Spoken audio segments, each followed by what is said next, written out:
What stands out most right now is the speed at which events are unfolding. This isn't a slow-building situation where tensions rise over months or years with long pauses in between.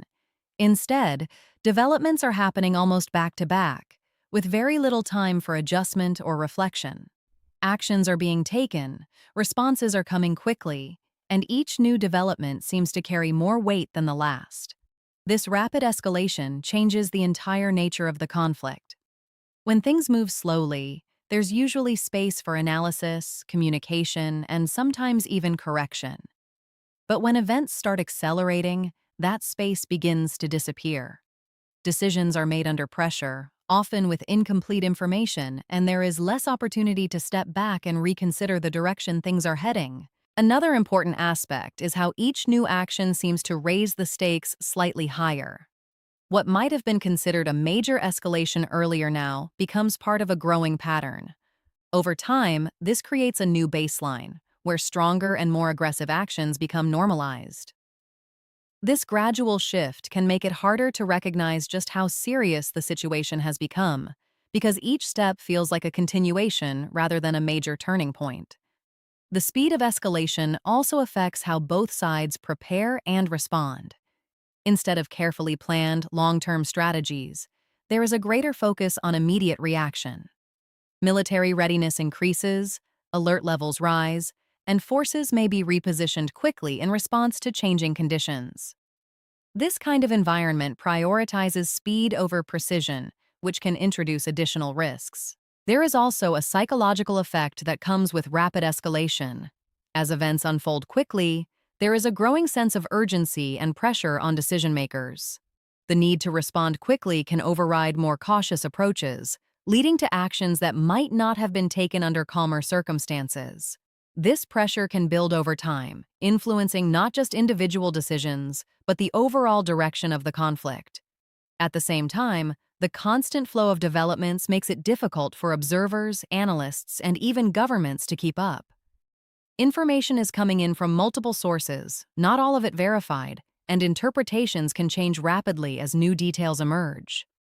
This creates an environment where understanding the full picture becomes more challenging, and decisions may be based on partial or evolving information. As the pace continues to increase, the margin for error becomes smaller.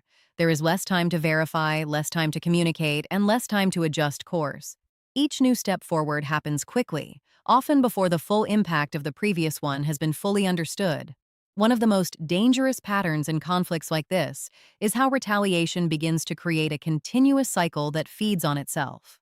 It usually starts with a single action that prompts a response, but instead of stopping there, each side feels compelled to respond with something slightly stronger or more impactful.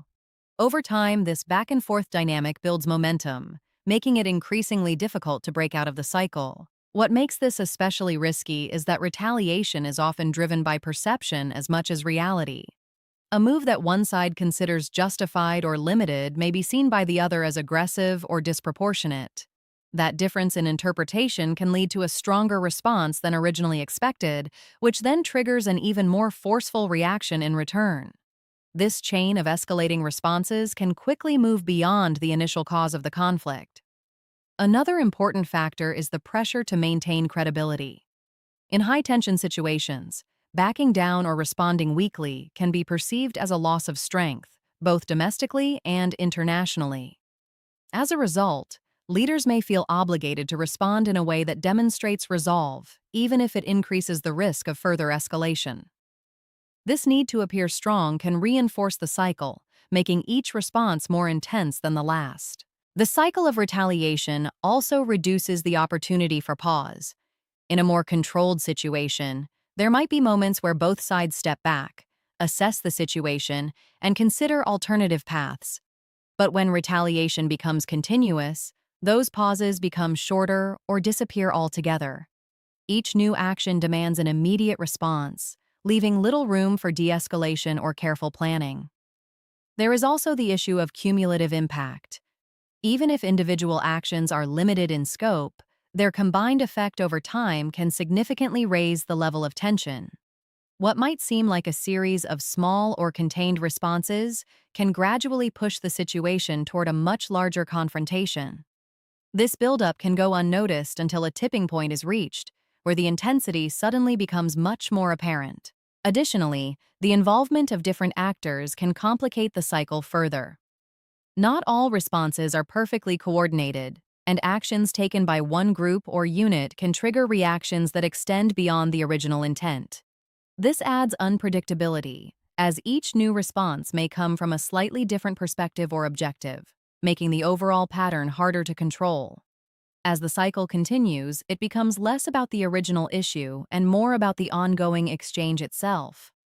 The focus shifts from resolving the conflict to maintaining position within the cycle, where each side is reacting to the latest move rather than working toward a broader solution. As the situation intensifies, one of the most noticeable changes is how the space for diplomacy begins to shrink. In earlier stages of conflict, there are usually multiple opportunities for dialogue, negotiation, and compromise. But as tensions rise and actions become more aggressive, those opportunities start to fade. The focus gradually shifts away from finding common ground and toward responding to immediate threats. One of the main reasons for this is timing. Diplomatic efforts require patience, coordination, and a willingness from both sides to engage constructively. But in a fast-moving environment, decisions are often made quickly, leaving little room for the kind of careful discussion that diplomacy depends on. When events are unfolding rapidly, there is constant pressure to act rather than to talk, which naturally reduces the effectiveness of negotiations. Another factor is the hardening of positions. As each side becomes more invested in the conflict, their demands and expectations tend to become less flexible. What might have once been negotiable points turn into firm conditions that neither side is willing to compromise on. This rigidity makes it more difficult to reach agreements, even when there is a mutual interest in avoiding further escalation. Public messaging also plays a role in limiting diplomatic options. Leaders often make strong statements to reassure their own populations or to send signals to their adversaries. However, once those positions are made public, it becomes harder to step back or adjust without appearing inconsistent or weak. This creates a situation where leaders are constrained not just by the conflict itself, but by the expectations they have set. At the same time, trust begins to erode. Effective diplomacy relies on a certain level of confidence that both sides are acting in good faith. But as the conflict escalates and actions become more aggressive, that trust can quickly disappear. Without it, even genuine attempts at negotiation may be viewed with suspicion, reducing their chances of success. There is also the challenge of coordination among multiple parties. As more countries and groups become involved, aligning interests and reaching a consensus becomes increasingly complex. Each participant may have different priorities, timelines, and objectives, making it harder to establish a unified approach to de-escalation. As diplomatic options continue to narrow, the conflict becomes more dependent on immediate actions rather than long-term solutions. The absence of effective dialogue removes an important mechanism for managing tensions, leaving fewer pathways to stabilize the situation. As tensions rise, one of the most serious risks that begins to emerge is the growing possibility of miscalculation. In a stable environment, decisions are typically made with a clearer understanding of intentions, capabilities, and likely outcomes. But in a fast-moving and high-pressure situation, that clarity starts to fade. Information can be incomplete, delayed, or even misleading, and yet decisions still have to be made quickly. Miscalculation often begins with misinterpretation. One side may take an action intended as a warning or a limited response, but the other side might perceive it as a major escalation or a direct threat. That difference in interpretation can lead to a reaction that is far stronger than originally anticipated. When this happens repeatedly, the gap between intention and perception continues to widen, making the situation increasingly unstable. Another contributing factor is the speed at which decisions are being made. When there is pressure to respond immediately, there is less time to verify intelligence, assess risks, or consider alternative approaches. This urgency can lead to choices that might not have been made under calmer conditions. Even experienced decision-makers can be affected by this environment, as the margin for careful deliberation becomes smaller. Communication challenges also play a major role. In times of escalation, direct communication channels may be limited, strained, or used less frequently. Without clear and consistent communication, assumptions begin to fill the gaps. Each side may rely on its own interpretation of events rather than confirmed information, increasing the likelihood of misunderstanding. There is also the complexity of operating multiple military forces in close proximity. When different units are active in the same region, even routine movements can be misread. An aircraft entering a certain zone, a sudden change in positioning, or an unexpected signal can all be interpreted as hostile actions.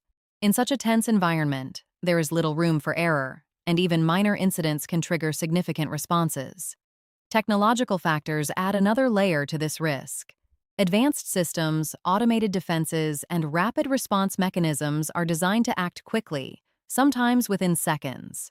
While these systems enhance security, they also reduce the time available for human judgment. If a system detects a potential threat, the response may be initiated before the full context is understood, increasing the chance of unintended escalation. As these elements combine, the overall environment becomes highly sensitive.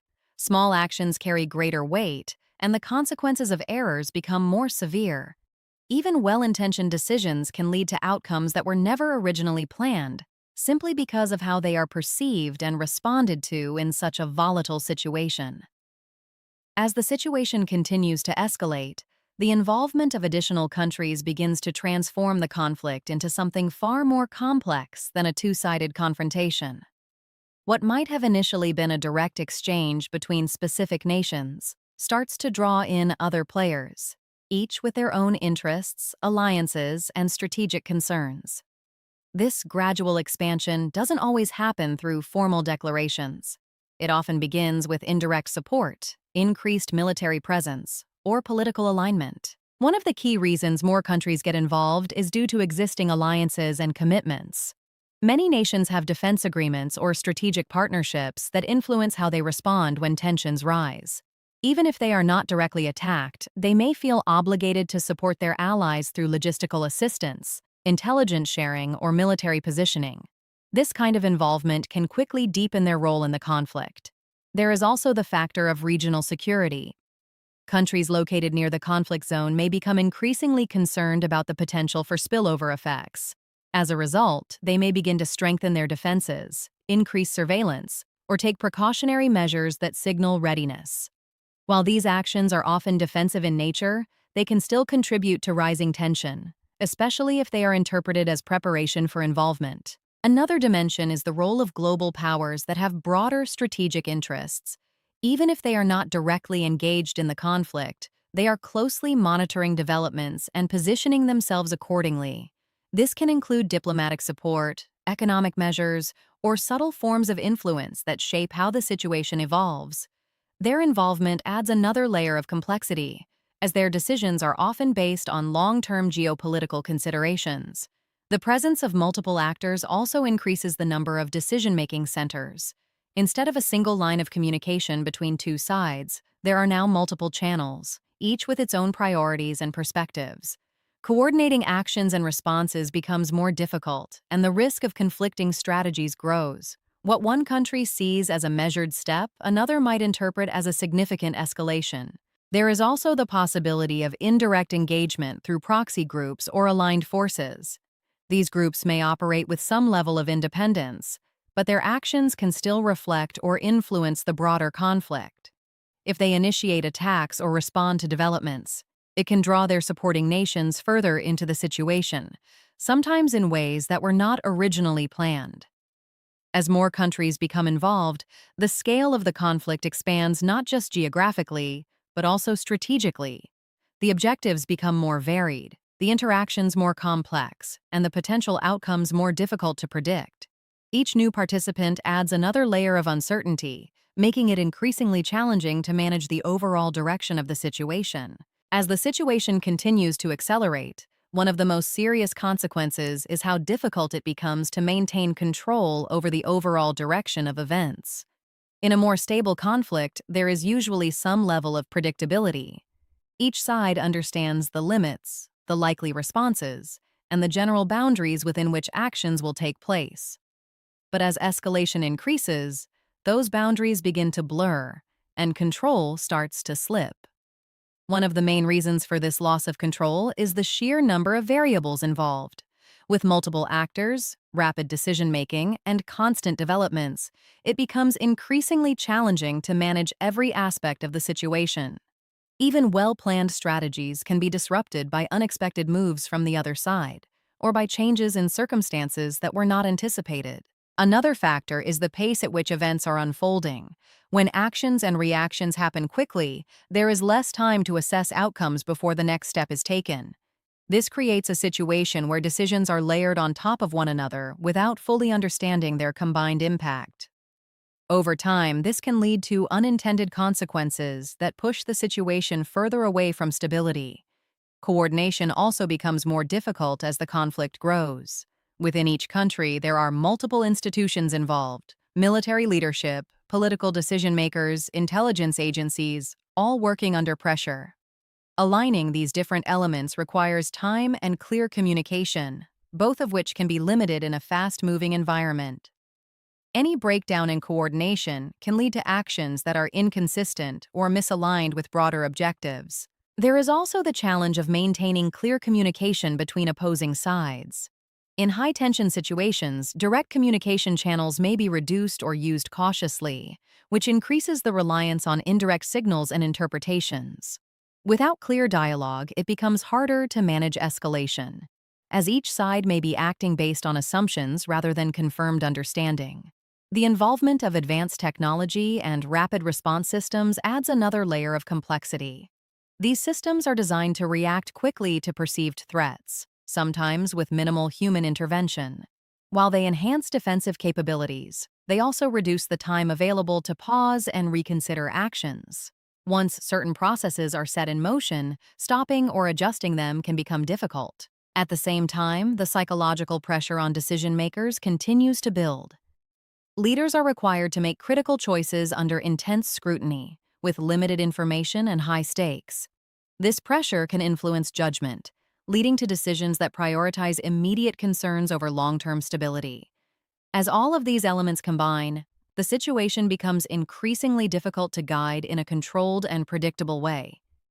Each new development introduces additional uncertainty, and the ability to steer the conflict toward a stable outcome becomes more limited with every passing step.